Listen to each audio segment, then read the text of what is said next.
Khana means family, and family means no one is left behind. For children, out of sight cannot mean out of mind. What does the current culture look like?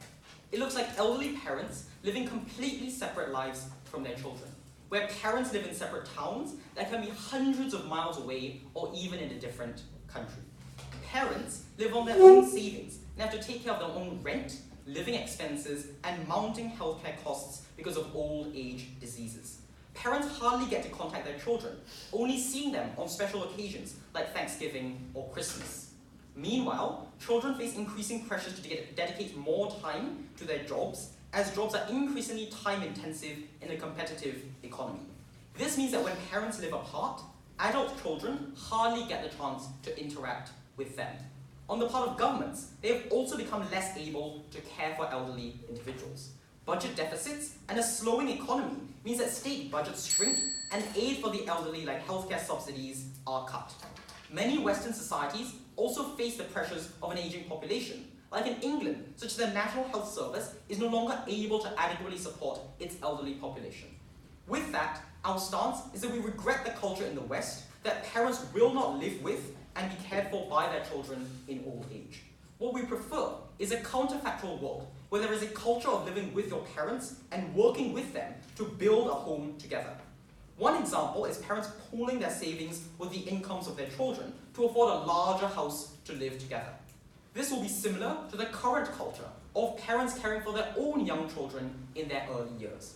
But it is also about the smaller but nonetheless significant details. Waking up and having breakfast, for example, watching television and talking about what happened at work after dinner. Obviously, cases of parents being abusive are very rare, and if they do occur, we think it's completely culturally acceptable not to care and live with your parents. This is just like how when children are removed from abusive households. Opposition cannot just claim that children can care for their parents and not live together. The crux of the current culture is that both parents and children are so independent that care is limited between the two, and not just that they don't live together. With that, we will have three arguments. First, on how you owe an obligation to your parents. Second, on how we better care for the elderly. And finally, on how we decrease the cost on both children and the elderly when they live together. Firstly, you as a child owe an obligation to your parents. When children are young, they are entirely dependent on their parents for food, for accommodation, for safety. In major metropolitan areas, for example, it can often cost upwards of $1 million to raise a child to maturity, because parents have to contend with a whole host of new costs that they face with a new child, such as exponentially rising costs of living, or even smaller things like baby formula or childcare, for example. More importantly, there are huge sacrifices that parents make that we don't realize until we're much older. Huge sacrifices on their time, on their sleep, where they have to constantly care for a newborn child. Many mothers, for example, are forced to quit their jobs when they have a new child in order to care for them. This means that dreams are dashed at the moment of birth. Yes? You're stating that children owe an obligation to our parents. We fully acknowledge that. However, children, once they grow up, should care for their children in return so that they can grow up and care for their children and so on. We believe that parents, at the point at which they can care for themselves, they don't need to be cared by their children who have other obligations. So we agree that parents should owe obligations both to their own parents and to their children. And in my second argument, I'll prove to you how actually the care for both is bettered when parents and their children live together. In short, this is because grandparents and grandchildren have a highly symbiotic relationship. Back to my argument. On a more practical level, raising a child is a hugely costly venture. And in light of this huge sacrifice, the only moral course of action is to care for your parents. Because when you were young, your parents were the only ones who could care for you. And now you are the only ones who can care for them, because the state is unable to provide to them, as I explained earlier. This is why your parents only owe specific obligations to you, and not any child in general. And in the same way, you owe specific obligations to your own parents, and not just to the elderly in general. I think it is incredulous that we don't hold children to even the slightest of standards we hold parents accountable for. We throw parents in jail for not feeding their children. We scorn those who do not care for their children to the best of their abilities. And yet, we're not even asking children to give up so much as the slightest to care for their parents who cared for them. Opposition needs to tell us why they do not expect children to care for elderly parents who are often frail and in need of care. Therefore, we've established that a moral obligation exists between children and their parents. The question in this debate is how do we best fulfill that obligation? This nicely leads into our second argument about how we best help the elderly. And there are two parts to this argument. First, on relieving the financial pressure on the elderly, and second, on combating old age isolation. First, financial pressure on the elderly. Obviously, the vast majority of elderly individuals can't work, and often the huge majority of their life savings have already been put towards caring for the child or putting them through school. Now, opposition might paint a rosy picture of alternatives, like nursing homes, for example, where parents can live out their last days. But recognize that these nursing homes are failing in many places. As I explained earlier, the state often doesn't have the budget to care for them. And this is really a privilege only reserved for the most wealthy of individuals. In fact, the vast majority of elderly individuals need to live alone. During summers in France, many elderly individuals die of dehydration in their suffocatingly hot homes under tin roofs. This is because they do not get the care and attention in the time when they live alone. Even in nursing homes, many are understaffed to keep costs low and because healthcare workers are in a shortage. Elderly individuals face neglect, while basics like ensuring medicine is taken can even be brushed aside. But beyond the pure financial costs, suicide and other mental health diseases are a huge problem that elderly individuals face. Because we need to understand what it feels like to be an elderly person. You are unlikely to live alone, and most of your friends either live very far away or have already passed away, and you therefore have no one that you can talk to or count on. You're further isolated from your children because obviously you don't live with them, but you also don't communicate with them because it's easy for children to make excuses not to call their parents on a regular basis if they live apart. They can think, oh, wait, maybe just next time I'll do it. There are more pressing concerns I need to attend to. Because elderly care homes, as I mentioned above, are often understaffed, abuse also occurs in these situations. And parents often keep tight-lipped about this in order to not create excessive problems for their children. We alleviate these harms when children care for their parents, because it means that these parents no longer need to fork out these costs on their own. But it also lifts the burden on the state, such that because these parents no longer need to count on state services, such that parents without children no longer need to rely on the state. Moreover, grandchildren and grandparents have a highly symbiotic relationship. Grandchildren can care for their grandparents, such as reminding them to take medicine on a regular basis, for example, and grandparents can in turn help their children with homework, for example, or cook for their children on a regular basis. Moreover, we think there are unique things to children that only they can provide to their parents, such as routine care, because these children are specialized. In order to account for the mental health problems that your parents can face, you need to have in-depth knowledge of them and their personalities and their idiosyncrasies. Only you, and not an overworked nurse, can realize which behaviors your parents exhibit are normal and which are abnormal. For this reason, children are unique in their ability to provide specialized care for the elderly. Overall, only proposition fulfills the obligation children have to their parents, and for this reason we believe that because family means no one should be left behind, we're so proud to propose.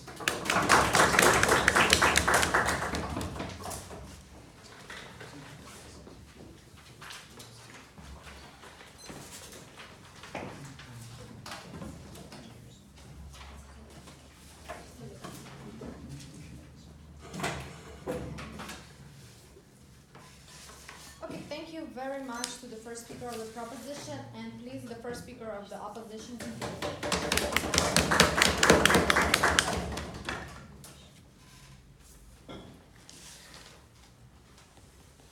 At the point at which you're an autonomous figure living on your own, you have the principal right to decide whether you want to live with your parents or not. This is why we find it okay that children do not live with their parents and care for them in any other way by not living together with them.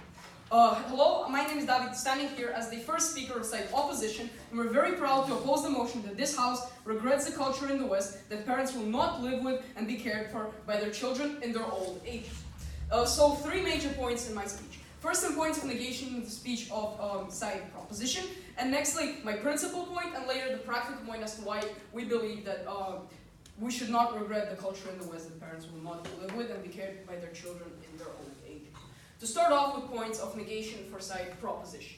Side proposition is bringing up a peaceful world where immediately, as soon as we start regretting this, people and parents live together, everything works out perfectly, everyone has the budget to take care for their parents as well as for their children, moving on, like living a peaceful life altogether. Firstly, we bring to you that a lot of people don't have the budget to take care of themselves and of their children as of right now, and making them, yes, point of information. when children start to take care of their elderly parents, it means that states can save on welfare services, which they can then allocate to households to give them the budget to take care of their parents. For that to be true, you want the state to be necessarily wanting to dedicate that money to help those people. The state right now wastes over $5 billion a year on military services. I'm pretty sure some of that money could go into healthcare services for the elderly. We see that there's no incentive for the state to change and provide healthcare care for the elderly. This is why we believe that your model will not work. Okay, continuing with my point of negation. Since a lot of the children live apart from their parents, and that is true, you have stated in your own first speech, no thank you, that children and parents, that parents are able to live on their own. You said parents live independently, and that is why they don't see their children so much. So pretty much in the first part of your speech, you're saying parents are independent, and then later you're making us want to care about parents that are suffering and dying on the streets, but more to that in our second speech.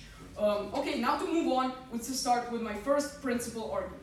So the principal argument is that you're your own person, so you deserve to live autonomously and to decide whether you want to help your parents or not. We bring to you that you're still allowed to help your parents in the West if you so want to help your parents. However, in some of the cases, children simply do not want to care for their parents. It is not a law that children aren't supposed to care for their parents. Yes? If someone saves my life, even if I didn't ask them to, why do I not have an obligation to help them in return? Okay, if you wish to help your parents in return, you are free to do so. However, we don't need to regret how it exists now, because although your parents, yes, your parents gave birth to you, your parents have cared for you when you're small, but now you have your own children that you should care for, and you should prioritize your children over the elderly people due to the fact, Point of information. no thank you, due to the fact that children are going to be, in the future, what pretty much decides our world. We're not saying that parents are unimportant and shouldn't be cared for whatsoever. We're just saying, as a person, you have your own moral obligations to care for what you have for your children, at the point at which your parents are able to care for themselves. Again, this will be elaborated further in our second speech. So, continuing on the principal point. So, first layer of analysis on this principle point. For everything that you have in status quo, you have worked for after you were 18. So you have studied, you have worked for it, you worked hard for it, and then you bought your house on the money that you have earned from your work. This is why you deserve to decide who you live with and who you supply with your money and who you decide not to. Now, although, again, the argument that we have the moral obligation to help our parents, however, we also have the moral obligation to help other people that are close to us in our lives. And we believe that at the point in which parents are able to take care of themselves, as is the majority of cases in the Western states, because the West is a relatively developed country where a majority of the parents can take care of themselves, and those who can't are taken care of by their family, because as we say, there isn't a homogeneous group that doesn't care about their parents. Every person is unique and still has the freedom of doing so if they wish so. Moving on to my practical argument as to why, on our side of the house, we want elderly people to be autonomous and to be able to survive on their own. So why we want that, and what's the benefit that we think happens with that, and what's the problem in our status quo?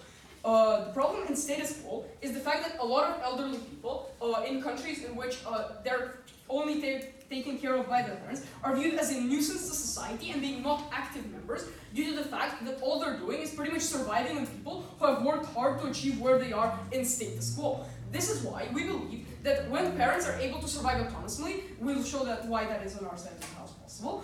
People start taking more serious and they can provide useful information and help. Point of information. For those parents that cannot take care of themselves autonomously, and if their kids don't want to live with them, what happens to them on your side of the house?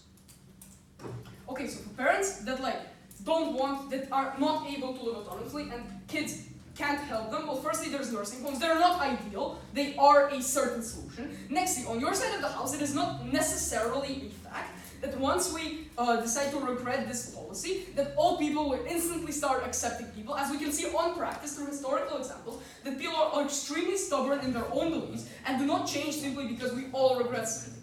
Now, we cannot all regret something at the same time if you're taking the motion that way. We cannot force every single person to regret something, and if we impose a law or a quota, we are infringing on the person's right to decide what the hell they're doing with their own property. Okay, moving on, continuing with my practical argument. Information. Okay. Children don't contribute to society and are fully reliant on their parents. Are they seen as a burden to society? younger children are, in a lot of cases, seen as a burden to society until they grow to the age of 18 and are frowned upon, especially teenagers being a nuisance, playing games all the day at home. And we also see that as a problem, but that's not what we're trying to address in this debate. Moving on, why on our side of the house we achieve the fact that parents are viewed as more active members of society and why they can survive autonomously on our side of the house. Firstly, we bring to you that if a child doesn't immediately take care of their parent, but let's say supports them with money, we are not denying the fact that the child can still send money to their parent while they're living in a different state. We're not denying that the child can still see their parent, talk to them, and receive useful information from the parent if he so wishes to engage in conversations with the parents. No, thank you. And this is why we believe that children can still help their parents with money if they have the money to do so and if they want to do so. They don't need to live with the parent. Now, since the parent also gets paid pensions, together with the small money that children can give to their parents, they can survive autonomously and they can live on their own, they can have a house and be taken as members of society due to the fact that they're relying on themselves, they have their own house, they might even come up with their own way of income. To end off the speech with a practical example from real life that is happening in my situation as of right now. So my dad does not live, my parents, like my dad's grandmother and grandfather, they do not live with my parents right now due to the fact that we're not able to support them. They live in completely different countries. Right now we're living in Slovenia. They are living in a completely different country. We find this not necessarily a problem because firstly, I still have conversation with my grandparents and I still help them with whatever I can help them with and I learn valuable life lessons from my parents. Both sides in this debate agree that grandparents can provide useful information. So can your parents. Your parents are an important figure in your life, and when we're on our side of the house, we're in no way diminishing the value of parents and children's relationship. We're only bringing to you that we see no inherent harm if parents and children are able to survive autonomously without relying on each other. This is why I am proud to oppose.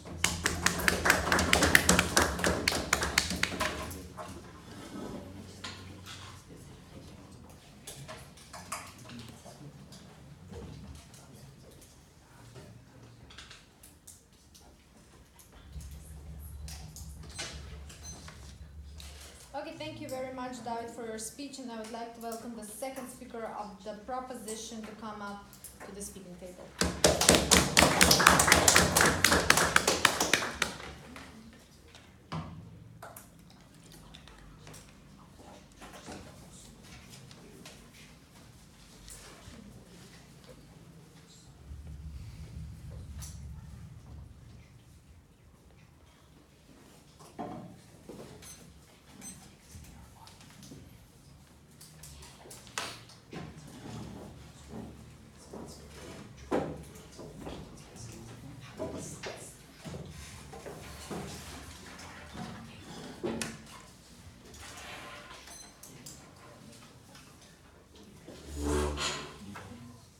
Before I move on with any substantive rebuttal, I want to make a very quick clarification about the nature of this motion.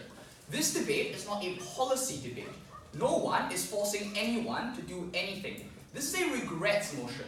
That means that in a situation in which a specific thing, in this case, we wanting children to live independently from their parents, we as a side of proposition would rather such a culture didn't exist. We would rather children and their parents want to live side by side with one another in their families. This debate is uniquely not about coercion, but rather what we want in terms of a cultural force in society, what we want people to desire in terms of relationships with their parents. I want to talk about two things in this speech. First, I want to examine exactly what parents actually have to do and give up for their children. And second, I want to examine what children have to give up for their parents in our policy. So first, what do parents have to give up to their children? And I want to examine the unique moral obligation that children have to their parents. First of all, I feel like all individuals generally share obligations to one another, but think about this very importantly.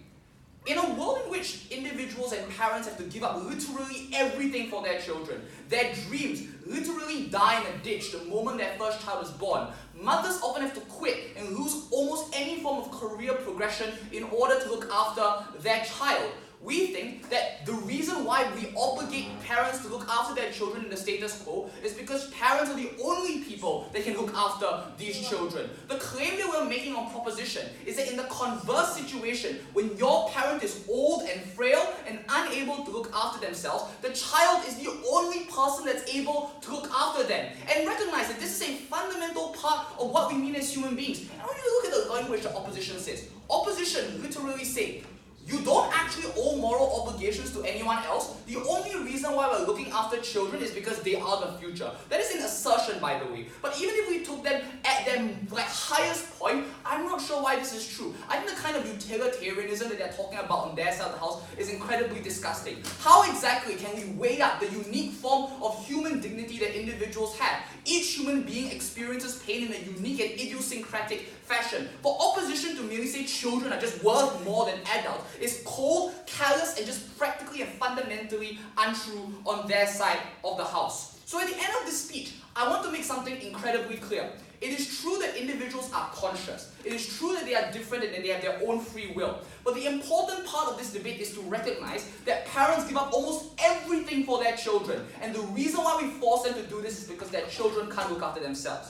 In the converse situation, we think that it is minimally important that when your parent can't look after them, you have the converse burden. We think it's simply moral. Second question. What do your children have to give up? And recognize that a large portion of the case of the opposition is based on the idea that you as a parent have to give up lots to your children in order to look after them. This is just untrue. First of all, they accept in many instances that they can't look after themselves. Because, as Taji points out, in a world with an aging population, healthcare costs are often incredibly high. Nursing homes, at least ones that actually look after your parents, are incredibly expensive. The reason for this is because in many places around the world, children rarely visit their parents in nursing homes. There's very little systems of accountability within the nursing home to ensure that the care that is being taken after them is actually good. In many places, parents have already retired. Their bodies are too frail to actually be able to go out and work. I think it's unreasonable for them to say that a 70-year-old man who doesn't have any university qualification, which is very common by the way, should go out right now and work. I mean, it's literally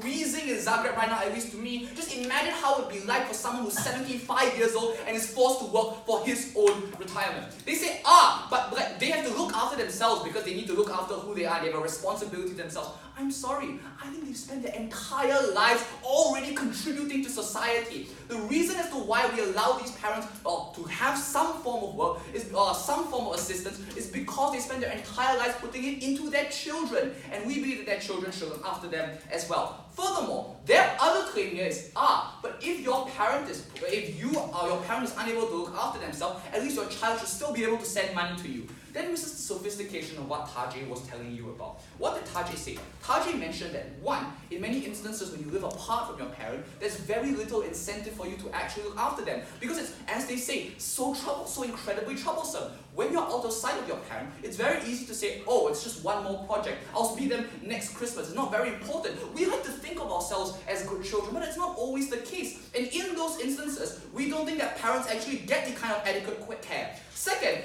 I don't think parents just need money. Think about it. In many instances, parents devote their entire lives to their children. Their children define their identities and exactly who they are. When their children leave the nest, they often need to find new ways to move on with their lives. But I think it's important that someone they know, someone that is close to them, someone that's able to look after them, their children, someone's important to them, is able to guide them, I'll take you in a second, in the next stage of their life. Something that is important to who they are as individuals. And that's often when we get better mental health care for these elderly parents. Before that, please. We don't see how it's mutually exclusive on your side of the house. The parents can, the children don't visit their parents. The children and parents communicate together. We say children can visit their parents at a distance. With modern technology, they can call them at a distance and still care for them, visit to them, and have physical interaction and online interaction. Yes, we understand what you're saying, that there is always a reason to do so. But often it's incredibly such a hassle, especially if you personally think that it's a very long drive to your parents, for example. The last thing you need to talk about is nursing homes really don't cut it. Because in many ways, care is granular. It's not just about giving money to your parent or occasionally showing up to them. It's about small things like noticing differences in their behavior, early early onset of dementia, for example, specific kind of elderly care, depression. All of these things are granular care that can only be done when you're able to look after them and actually care about them. So to be very clear, at the end of this contention, parents should be looked after. They're not looked after in the word of the opposition. We only do that uniquely on proposition. I'm not going to move on to my team's third and final argument on the economic benefits of shared resources. Here, I'm going to clash directly with everything we just heard from the opposition. I'm going to explain to you why actually having parents in your house actually benefits you as a child. A couple of things here. The first thing I want to talk about is shared resources. In many ways, when you have collective shared resources, that means, for example, supporting 2 small homes as opposed to a single large home. The single large home is significantly cheaper. Furthermore, as Tanji points out, there exists a symbiotic relationship. Around the world, many women often have to have a double shift. They are forced to go out and work because of current economic pressures on their family, but because of patriarchal structures, they come home and are forced to continue to cook, to clean, to look after the children. We think that's just fundamentally unfair. In many ways, grandparents are able to help out here as well, taking out miscellaneous work around the house, looking after children while families are out of work. All of these things are important benefits that having parents around has to their children. Furthermore, we think having grandparents around while your parents are out has a very important grounding effect. Having extra mentors around the house can give a new and added perspective to your place in the world. Look, like my parents and my mother's family is from Indonesia. If my grandparents never lived with me, I would never have been able to communicate with my own grandparents because it's my grandparents that were able to teach me Indonesian. Having a grandparent to teach you the ways of the world while you are at home because your parents are out is something that is of fundamental importance. And recognize that as the grandparent grows older, the children in the house also grow older. This means they also have increased capabilities to be able to look after that specific grandparent. But importantly, the symbiotic relationship that Tajay talks about is crucial here. Young children, for example, can do things like push their parents around in a wheelchair. Elderly parents can, for example, do things like look after them and help them with their mathematics homework. All of these things are crucial symbiotic benefits. We don't think parents just come into the house and take everything away. We believe that Ohana means family. Family means nobody should be left behind.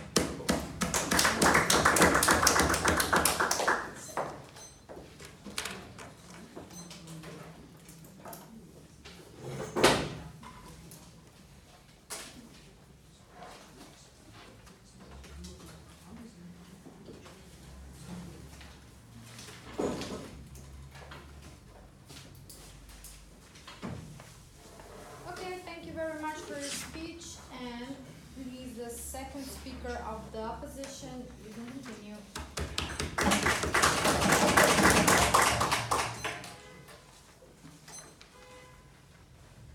We believe that the side of proposition today has stated some of the wrong things, so I'm going to first start with a negation of their points and then move on to our third argument, which is that the West culture brings no inherent harm and the children not taking care directly to their parents, so the parents are not living with them, brings no inherent harm to the society, to the elderly, to the children.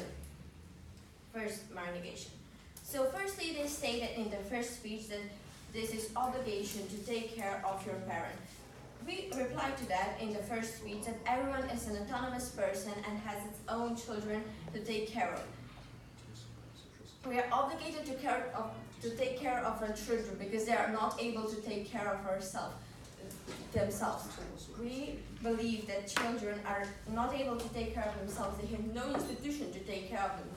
Whereas with parents, they would provide you one institution at least, so nursing homes, to take care of them. We believe that children should be taken care of in every way. Yes, please. Do you support social security? Yes, we support social security, definitely. Moving on to the second negation. You need to care for your parents. You definitely need to take care of your parents, and we do not see how this is mutually exclusive to their side.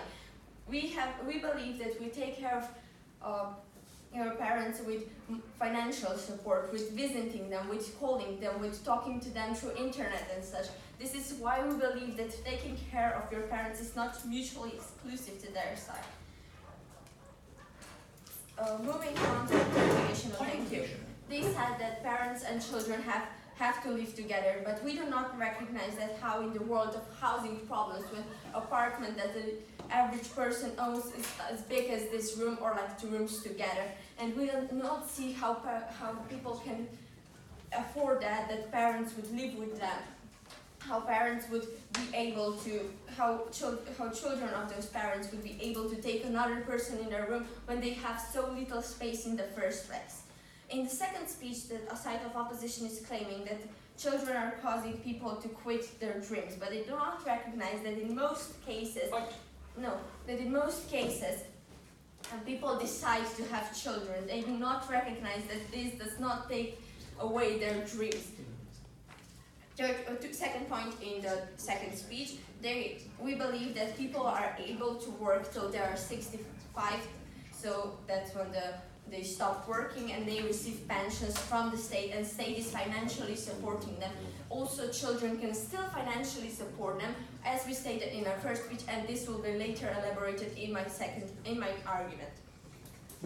The last claim about grandparents taking care of their grandchildren is also not mutually exclusive to their side. We can still have grandparents either come over or parents drive children to their parents. Not if they live in the separate countries, definitely, no, but I'll take you in a second. Not if they live in separate countries, but if they live close, this is not mutually exclusive to their side. Yes, please. Your claim is that grown-up children should look after their parents because they are autonomous beings. So what is the obligation that parents have to look after young children? Because young children are not an autonomous person till they're 18, because they need to take care of the children till they're able to take care of themselves. Parents should be able to take care of themselves because they have financial support from the state and they have some experience that they can take care of themselves. Second, moving on to my argument, so the third argument from the side of opposition. We believe that it is only reasonable to regret something when it has inherent harms, but I'm going to prove to you in this argument that we have no inherent harms. Three layers of analysis here. Firstly, parents are still in contact with their children. Secondly, parents in majority have enough money to take care of themselves. Thirdly, at the point of which parents cannot take care of themselves, they have elderly homes which are pretty much affordable to everyone. First layer of analysis. We have 2 points here. People can still talk and visit, chat online, chat in person.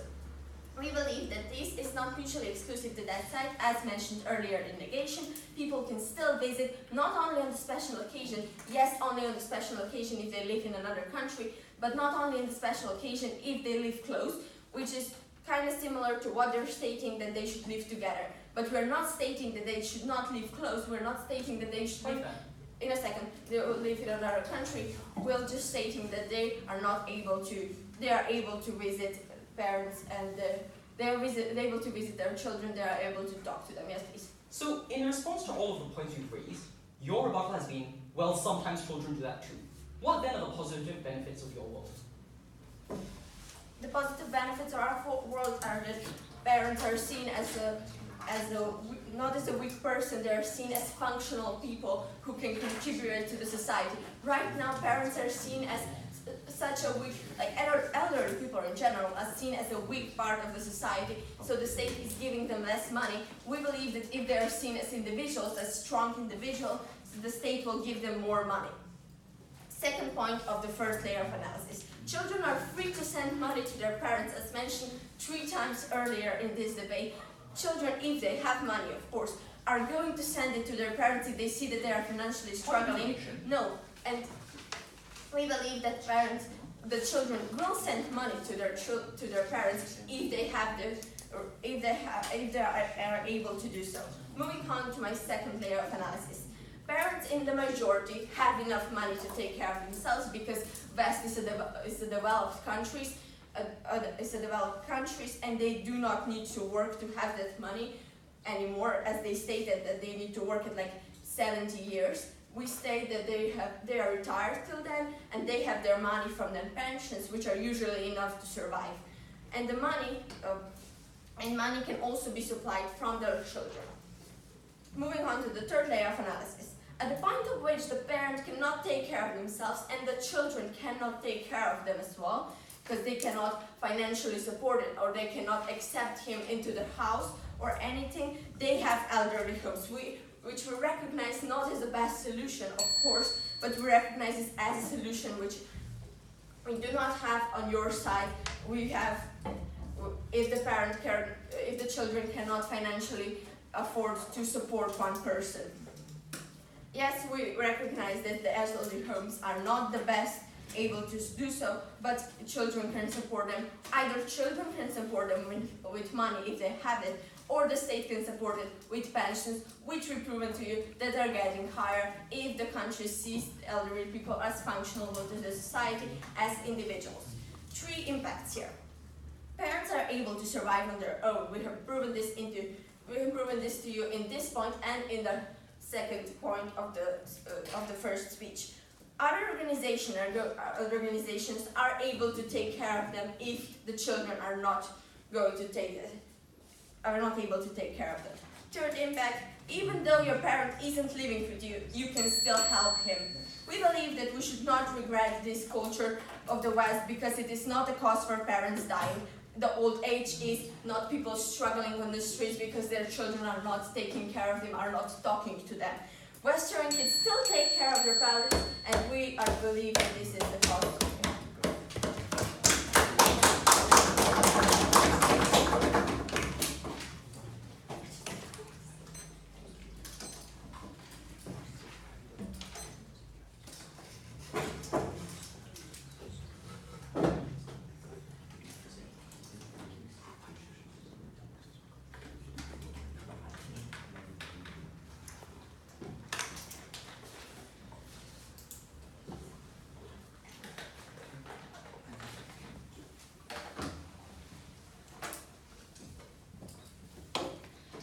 Thank you very much for the speech, and I would like to welcome the third speaker of the proposition to continue.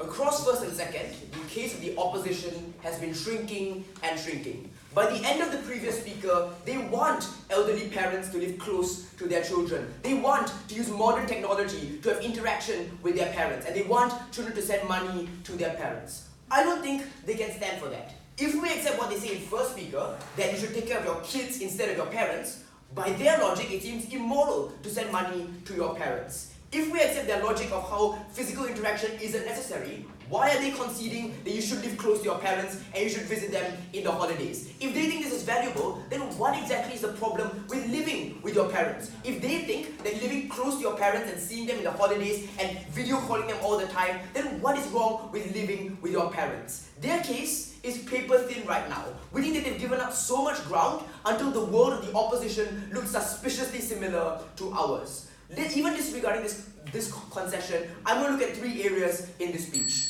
First, how we help vulnerable elderly. Second, how we help the entire family. Third, on principal obligations to take care of your parents. First, on helping vulnerable elderly. I'm first going to repeat what Gareth said about what elderly parents need.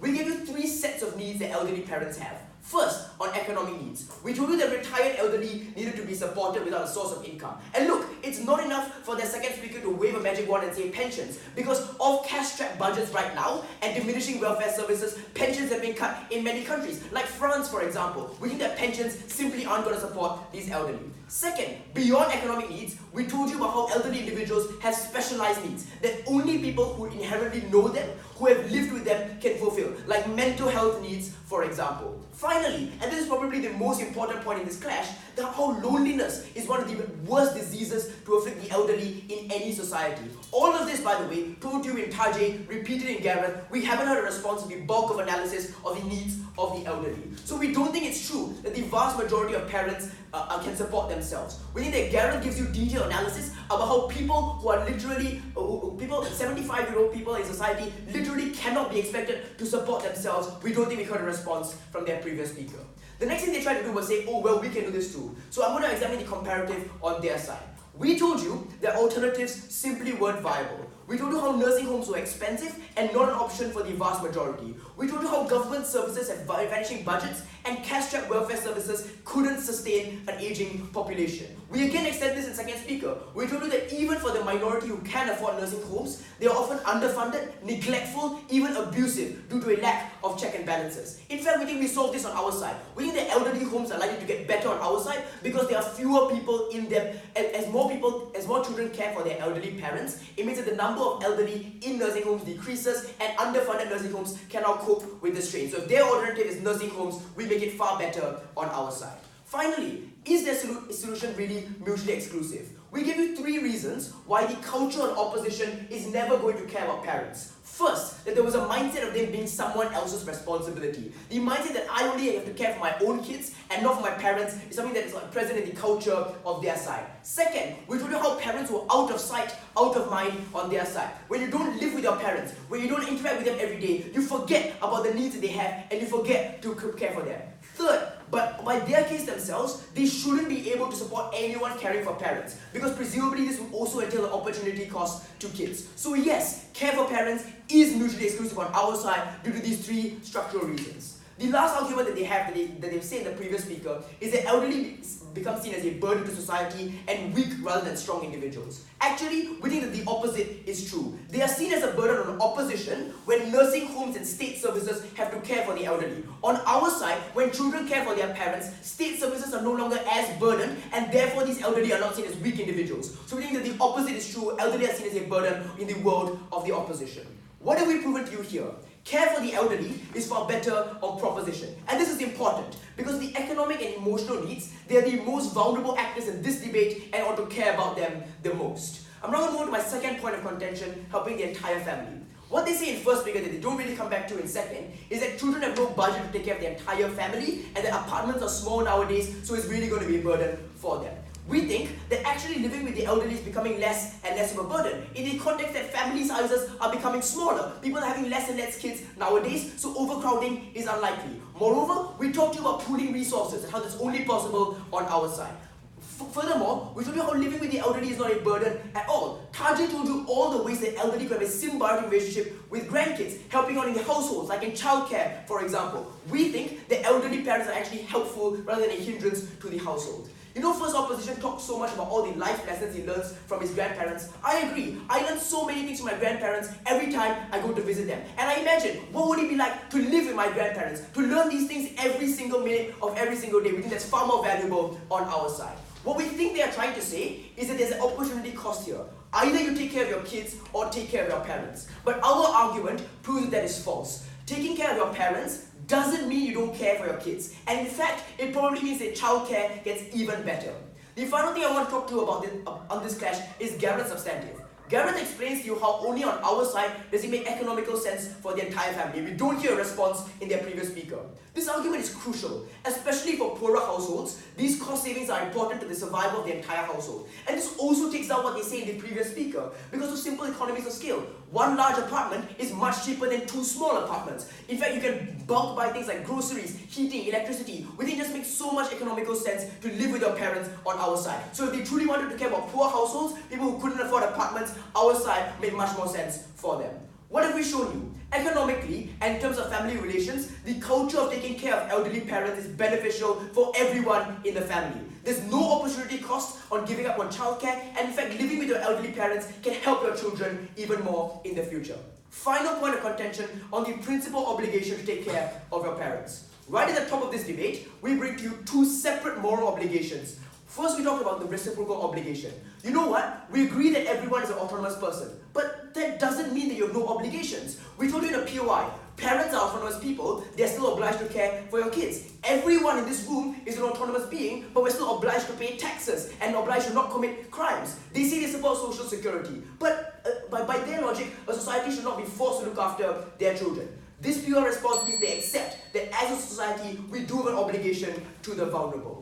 The final thing I want to deal with is what they imply in first speaker, but don't get back to in second. They say that they kind of imply that there should be a paid forward obligation to the next generation of children. We don't doubt that, but we think that there just needs to be a repaying of obligations to your parent. We think that it's great for children to care for their own children, but that doesn't fully account for the sacrifices their parents made for them. So there is still an obligation that you need to repay under both sides of the house. The second line of logic we bring to you wasn't even touched by the entirety of the opposition team. I think it's way too late to start in third speaker. We explained to you that because the alternatives are bad, kids are the only people who can care for parents. It's like doctors having the only ones with the capacity to care for patients, and therefore they have a duty of care. No response to this line of logic. So even if you don't believe that they should repay the obligation, it means that children do still have obligation because they're the only ones who can care for them. The case of the proposition is this. There is a principal obligation for kids to take care of their parents. This obligation is best fulfilled on our side of the house when we benefit entire families and most crucially, vulnerable elderly. Family means no one left behind. I'm very proud to propose.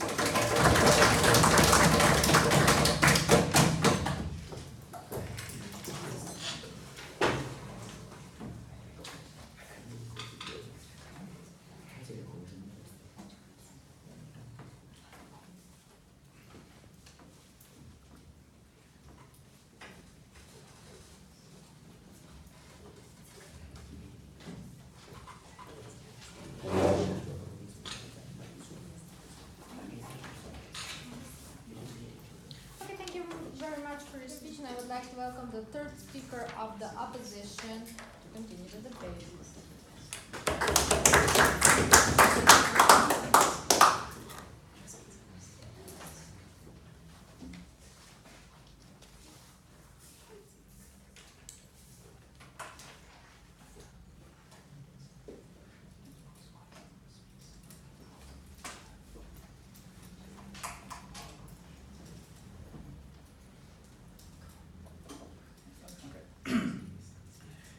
So hello, I'm the third speaker of the proposition. My speech is divided in two parts. In first part, I'm going to negate the proposition and the fact that they gave us. And in the second part of my speech, I'm going to present you the clashes of this debate. So let me begin with the negation.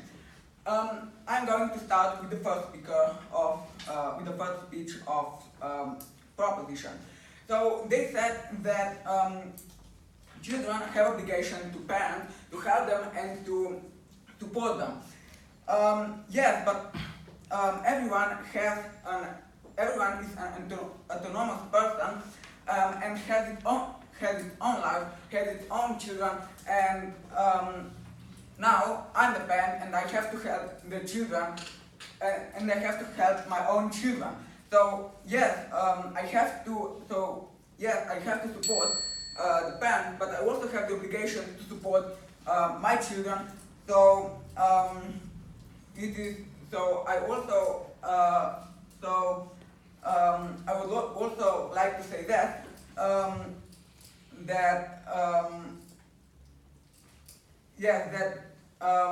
maybe it's even that me as a parent, I see that my children are sometimes more important to help them and to know thank you and to care for them than to my parents. Moving to the second speech of the side of proposition.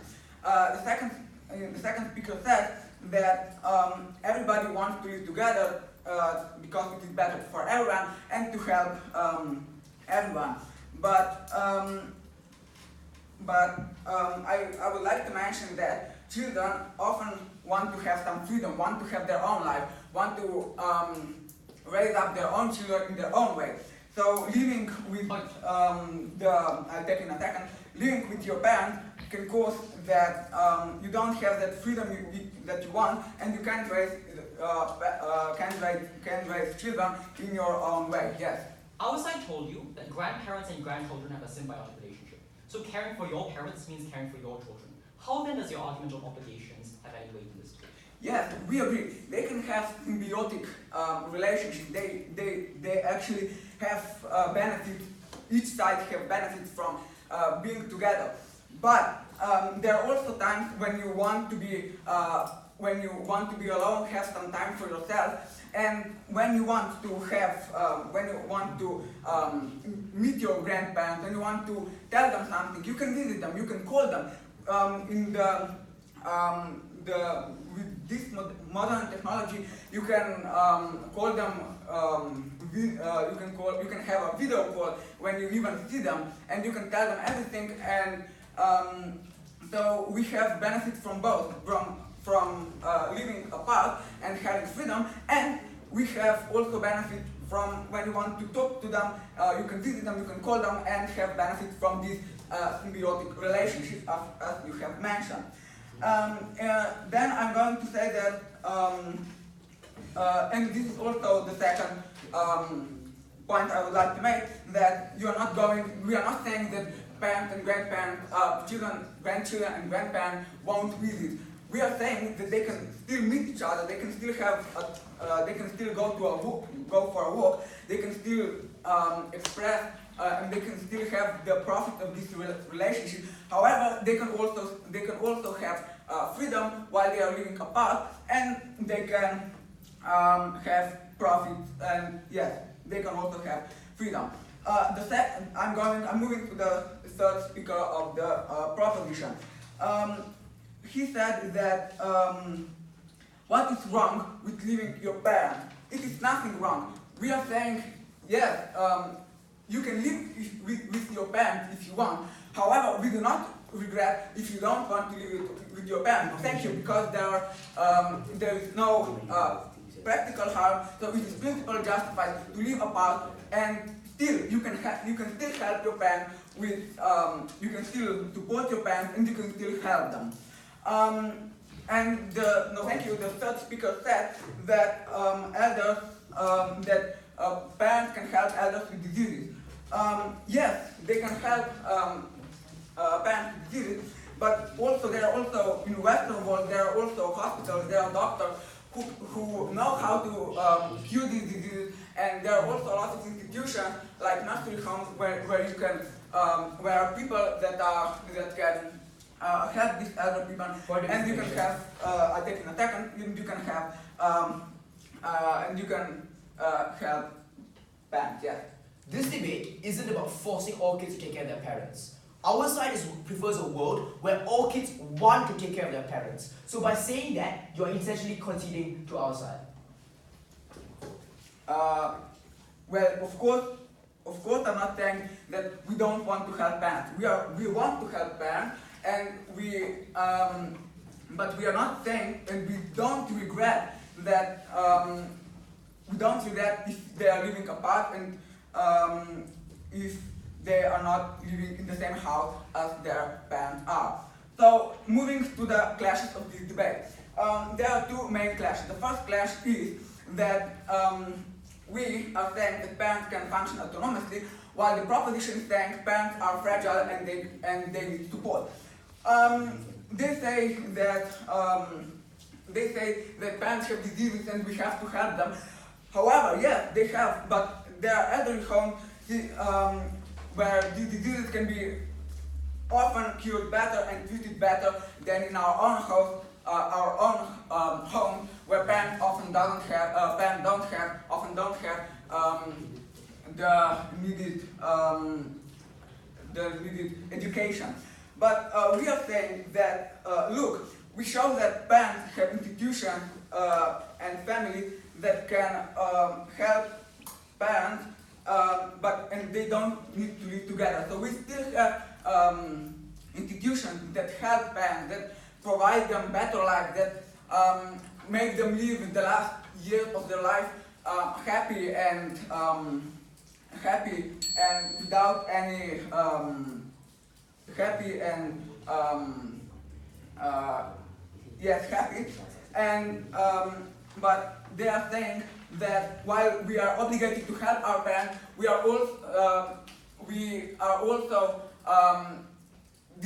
then when we have to help our parents, there are also some negative effects which can be avoided while having parents in the nursery home.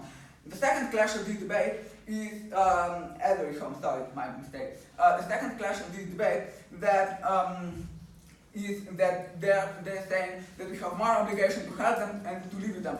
yes, we have more. Yes, we have more obligation for parents, but we also have more obligation to kids to raise them, to make them grown up people that can work, that can bring economical benefits to the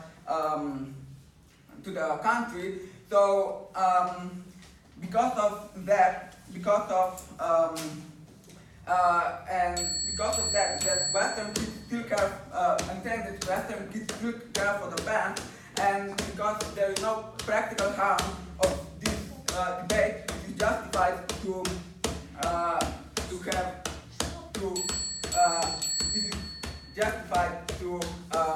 live apart the parents. Thank you.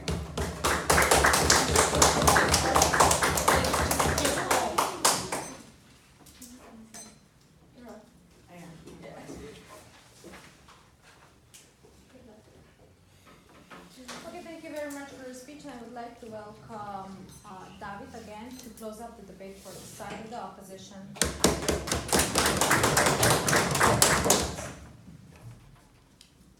Madam Speaker, in this debate we have two worlds. We have the world side of proposition and we have the world of side opposition. Both worlds agree that our goals should be that we should care for elderly and we should care for someone and achieve a better society. The question in this debate is which side fulfills this goal better. I'm here to show you why we have fulfilled this goal better. To start off, we have shown to you that although children have moral obligation in front of their parents, they also have moral obligation to take care of their children, which is greater than that of the parents, because it was a conscious choice to have children of the parent.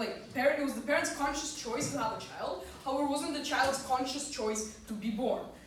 Next, we have shown to you that the children not often have the capital in order to take care of themselves and their children, because as the opposition side has brought up here as well, that parents have to give up a lot to take care of their children. So if we take that as true, and parents need to give up a lot to take care of the children, parents will need to, on our side of the house, as well give up a lot and not have enough money to take care of themselves or the elderly parents, and we prioritize children because of the reasons stated in our speech.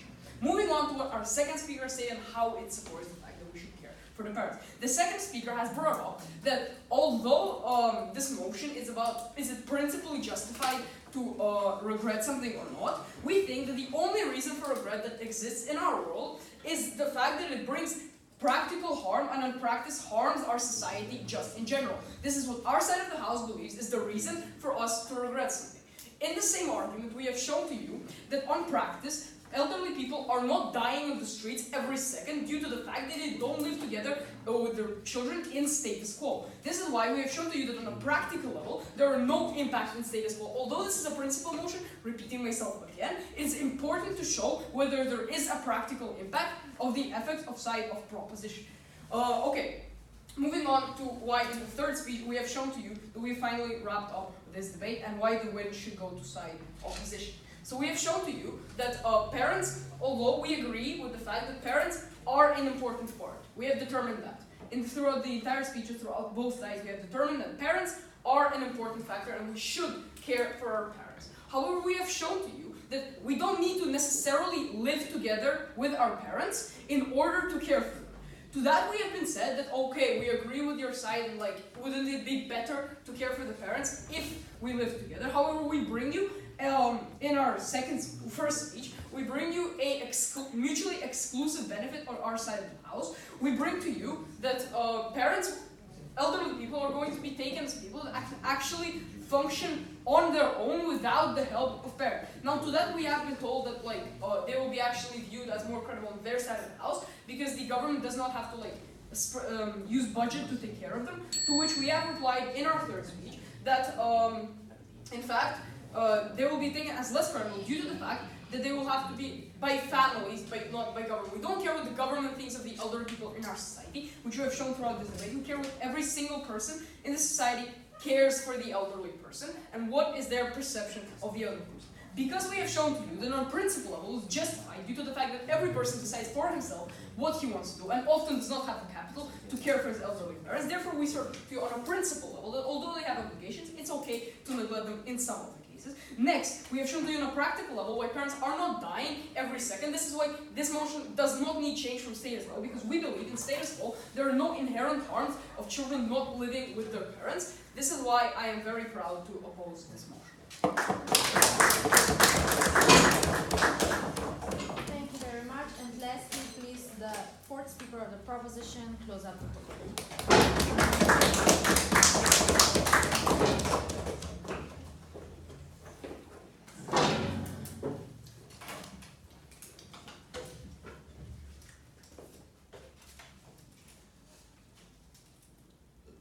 So I actually wanted to begin my reply with a stylistic opening, but I think the mess that opposition reply has given us means that I'm unable to do that now. I just want to clear up a couple of things. The first thing is this new argument that they brought up about coercion. I'd like to point out that even if that was the case, we principally rebutted that along the lines, because we recognize, yes, your moral obligation might be greater to your children than it is to your parents, but that doesn't mean that you get to ignore one set of moral obligations. Just because I have a moral obligation to my friends and my family does not necessarily mean I get to punch my friends because I have to care about my family. That's something that we gave to you from the beginning of this debate. Also, side opposition says that this is a principled motion, and that accuses us of something that we said. Yes, we agree, but we also gave you multiple practical benefits of our side of the house. So I'm not sure what this accusation is that we're not really fulfilling our side of the motion. The last thing I want to point out is the wording of the motion and what the word called regret means.